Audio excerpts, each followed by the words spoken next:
제1작업의 함수 계산을 공부하겠습니다. 문제지에 보시면 첫 번째는 적립금에 대한 if 함수를 사용해서 적립금을 판매가 곱하기 적립률로 하라고 했고요. 건어물일 경우는 10%의 적립률을 사용하고 아닐 경우는 5%라고 했습니다. 판매가는 보시면 여기 이렇게 나와 있고요. 적립률은 건어물일 경우에 10%를 주고 아닐 때는 5%를 주라고 했습니다. 그래서 적립금에 가셔가지고요. 저희는 수식을 갖다가 직접 입력하실 수도 있지만 저희는 아직 그렇게 ITQ 공부할 때는 수식을 직접 입력하시는 것보다는 수식 함수 마법사를 사용하시는 것이 쉼표라던가 가료라던가 그런 오타가 없으시고 훨씬 더 공부에 도움이 되십니다. 그러면 저희는 여기 상단 수식 메뉴 오시면 if 함수는 이렇게 논리 부분에 있습니다. 자, if 함수를 클릭하시고요. 그래서 조건이 어떤 건가요? 분류가 D5셀이죠. 분류가 건어물이면 근데 지금 같은 경우는 아니죠. 건어물이었을 때는 판매가를 직접 36,000원 입력하시면 안 되고요. 판매가 곱하기 10% 라고 해주시고요. 일단 건어물이 아닌 경우에는 판매가에다가 5%를 입력해 주시고 확인을 눌러 주시면 됩니다. 그러면 지금 같은 경우는 잡곡이요. 건어물이 아니었기 때문에 5%가 적용돼서 1,800원이 됐습니다. 그래서 하나의 수식이 이렇게 완성되고 나면 이 아랫부분은 똑같은 수식에서 행만 바뀌는 거죠. 그래서 핸들링으로 이렇게 복사해 주시는데 요 위에 검은 선 때문에 검은 선이 같이 오시죠. 그럴 때는 들어가셔서 서식 없이 채우기. 그럼 수식만 채워졌습니다. 그래서 보시면 건어물 같은 경우는 10%가 적용되었습니다. 두 번째 조건을 보시면 저장소에 대한 함수 계산을 하라는 문제입니다. 두 번째는 저장소는 상품 코드, 여기 보시면 상품 코드가 있으시죠? 상품 코드의 5번째 문자 값이 1이면 냉장 보관, 2이면 건냉한 장소, 3이면 냉동 보관을 하는데 출수 함수랑 미드 함수를 사용하려고 했습니다. 미드 함수는 문자 값을 뽑아주는 거죠. 문자 중에서 문자 값을, 그러니까 5번째 한 문자를 뽑아주는 게 미드 함수를 사용하는 거고요. 출수함수는 어떤 조건의 값이 1, 2, 3, 4로 나올 경우에 1에는 뭘 넣어주고 2는 뭐를 넣어주고 3은 뭘 넣어주라고 하는 조건에 해당하는 값을 넣어주는 함수입니다. 그래서 이 두 가지를 써서 한번 해보겠습니다.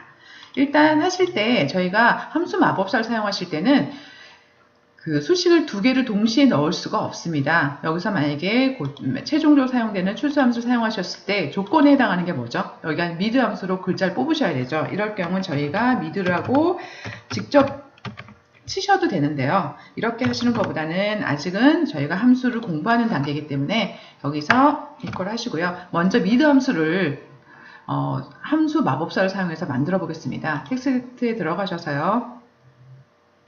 미드 함수를 넣어주시면 텍스트는 어디 있나요? 이거죠. 상품 코드를 넣어주시고 거기서부터 시작하는 게 앞에서부터 왼쪽으로부터 5번째에서 한 글자만 축출하겠다 하면 값이 2가 나왔습니다. 5번째 만 끝에 글자가 2 맞으시죠? 그래서 미드 함수로 먼저 계산해 주신 다음에 이코를 뺀 나머지 함수를 복사하셔서 그래서 잘라내기 하셔서 함수를 잘라내게 하시면 지워지니까 함수를 잘라내게 하시고요. 그 다음에 찾기 참조 영역에 가셔서 추주 함수를 선택합니다. 추주 함수는 조건입니다. 어떤 조건인가요? 상품 코드에 한 글자.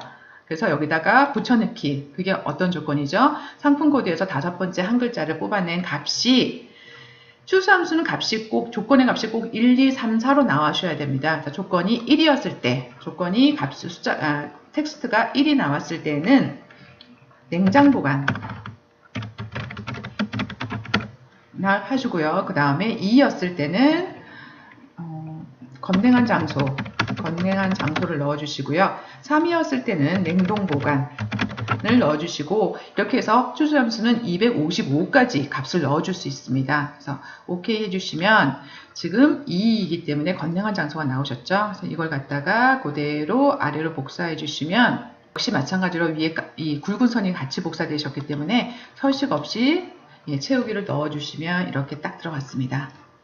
이렇게 해서 두 번째까지 저희가 함수 계산을 했고요. 세 번째는 누적 판매량 중간값 미만인 상품의 개수 그래서 결과값 뒤에 꼭 개를 붙이라고 했고요. 사용하는 함수는 count if는 조건에 해당하는 개수를 세워주는 함수입니다. median 함수는 1부터 뭐 9까지 숫자가 있을 때 정가운데 있는 숫자, 중간값을 구해주는 게 median 함수고요.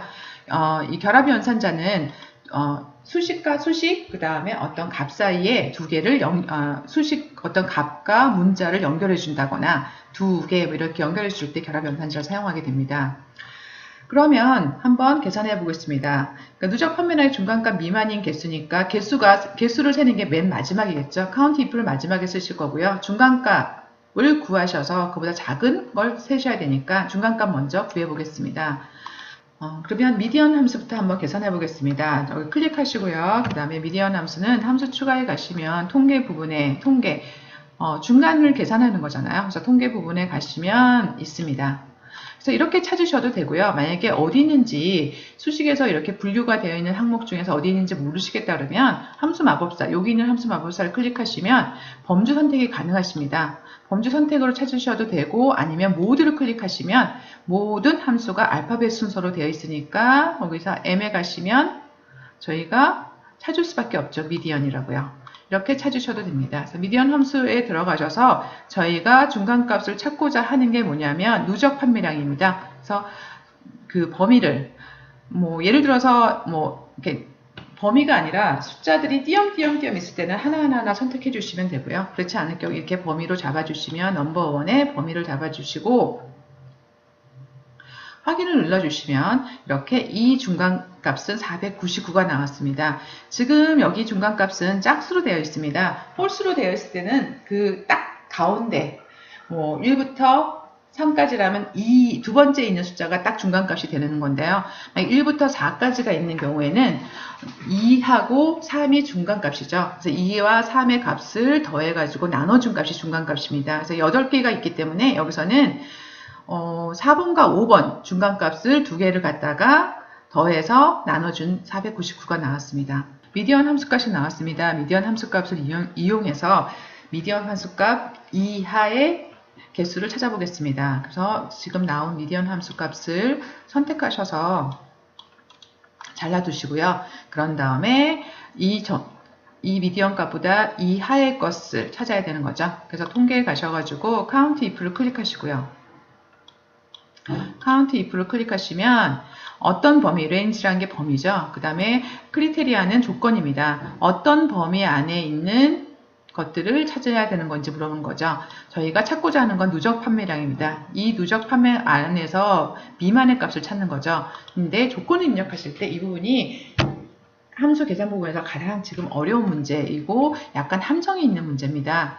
그래서 미만이니까 일단 미만부터 쓰겠습니다. 미디언 값보다 작은 값을 써야 되죠. 근데 그냥 이렇게 부등호만 쓰시면 안 되고요. count if에서 꼭 이거를 다운표 안에 넣어 주셔야 됩니다. 다운표 안에 넣어 주시고요. 이 다운표 안에 들어갔을 때 예를 들어서 미만이다. 100보다 작은 수다. 이렇게 넣으시면 숫자랑 비교하실 때는 이렇게 다운표 안에 숫자도 같이 넣어 주시면 되는데 지금은 숫자랑 비교하는 게 아니라 수식의 값, 미디언 함수의 값과 비교하라고 할 때는 결합 연산자를 써주셔야 됩니다. 비교를 해라. 미만의 값이랑 비교를 해라. 어떤 거랑 비교를 하냐면 미디언 값이랑 같이 비교해라. 결합해서 비교해라. 라고 count if 함수를 쓸 때 꼭 주의하실 게 부등호는 다운표 안에 들어가셔야 되고요. 그 다음에 이 부등호와 같이 비교되는 값을 비교하는 대상이 숫자인 경우는 같이 다운표 안에 들어가지만 숫자가 아닌 경우에는 결합 연산자를 사용해서 셀명을 써주던가 아니면 이렇게 미디언 함수 값을 써주든가 하셔야 됩니다. 그래서 오케이 하시면 4개가 나왔습니다. 아까 미디언 값이 499였는데 그거보다 적은 값은 4개가 있다고 하고요. 여기까지 하면 개수는 다 세워주셨는데 문제에선 뒤에다가 개를 붙이라고 했습니다. 그러면 사용자 정의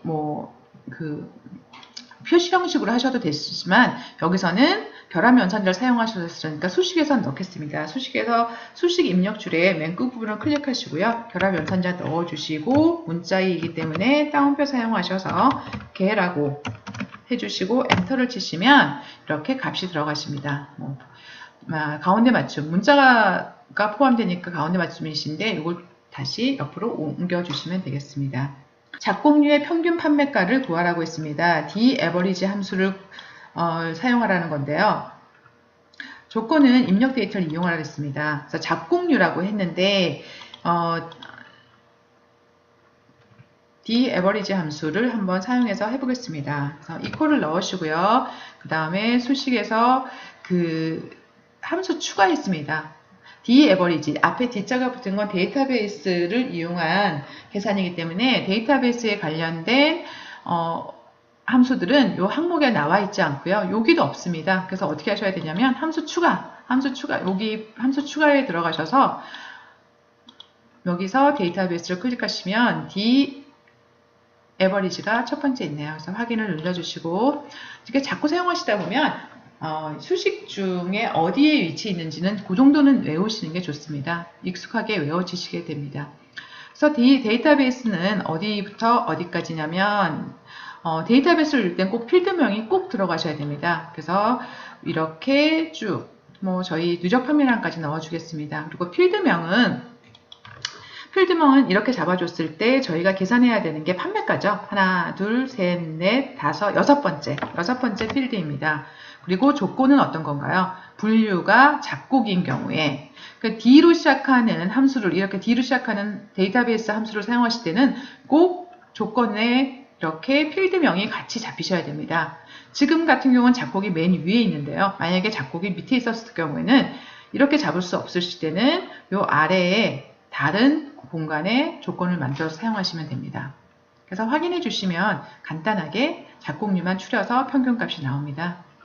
함수를 한 개만 사용하실 경우에는 금방 이렇게 쉬운 문제죠. 다음은 최대 판매가를 구하는 걸 해보겠습니다. 정의된 이름을 이용해서 구하라고 하고 맥스 함수를 사용을 했습니다. 그래서 오셔서 최대 판매가를 클릭하시고요. 최대, 가장 크다라고 하는 건 통계를 내는 거죠. 그래서 맥스에 가셔가지고 통계에 가시면 맥스가 있습니다.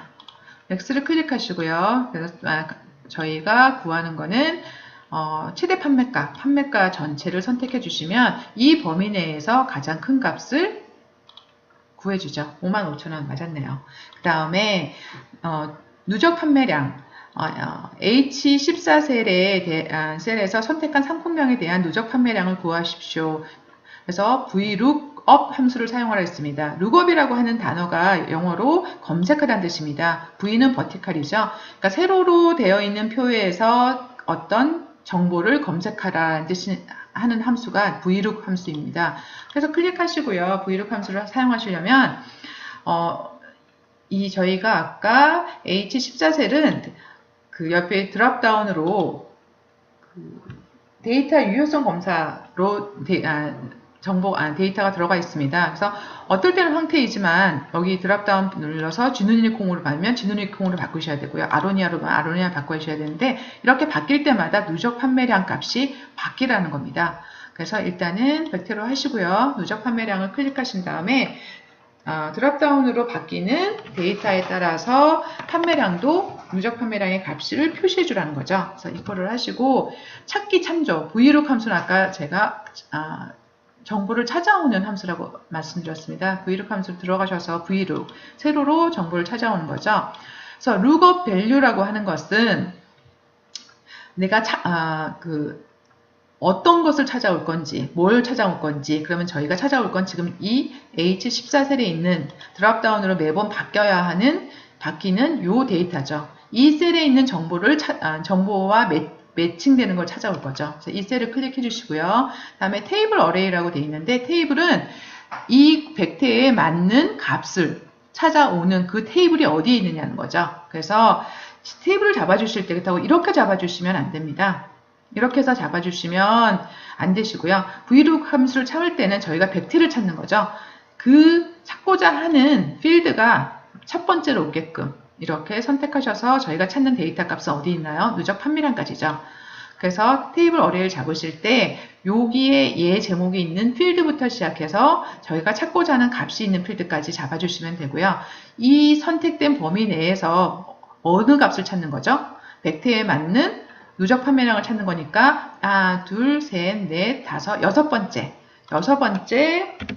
있는 열에 있는 값을 찾습니다. 근데 어떻게 찾을 거냐? 비슷한 걸 찾을 거냐? 아니면 똑같은 걸 정확하게 일치하는 값을 찾을 것이냐? 라고 되어 있죠. 그래서 0이라고 입력하시거나 아니면 false라고 입력하시면 정확하게 일치해야 된다. 백태와 정확하게 일치하는 54,540원이 나와야 되는 거죠. 그래서 확인해 주시면 지금 백태를 선택하면 540원. 클릭하셔서 황태를 클릭하면 245원. 이렇게 그때그때 드롭다운으로 데이터가 바뀔 때마다 V6 함수가 값을 찾아오게 됩니다. 그리고 다음으로 마지막 이제 함수 부분은 끝났고요. 마지막으로 조건부 서식을 이용해서 누적 데이터 셀에 데이터 막대 스타일을 표시하라고 하는 문제가 마지막 조건이 남았습니다. 그러니까 조건부 서식을 누적 판매량에다 표시하라는 건데요. 조건부 서식은 홈셀에 조건부 서식이 있습니다. 조건에 맞춰서 서식의 어떤 스타일을 그러니까 서식의 설정을 바꿔주는 그런 기능입니다. 그래서 누적 판매량을 하라 했으니까 누적 판매량의 데이터 값을 선택해 주시고요. 이 셀에다가 서식을 적용할 건데 어떻게 적용할 거냐면 여기 세 규칙 들어가셔서 셀 값을 기준으로, 왜냐하면 저희가 최대값, 최소값을 기준으로 막대 그래프를 나타내라고 했기 때문에 셀 값을 기준으로 모든 셀의 서식 지정을 클릭하신 다음에 그 다음에 여기서는 저희가 데이터 막대로 나타낼 것이고 그 다음에 최소값과 그 다음에 최대값을 기준으로 해서 색은 빨간 색깔로 하신다고 확인 눌러주시면 이렇게 최소값과 최소값은 안 나오고 최대값은 가득 차고 그렇게 해서 막대 그래프를 표현해 줬습니다. 이렇게 해서 제1작업에서 데이터 입력과 함수 계산 부분까지 해서 완료되었습니다. 감사합니다.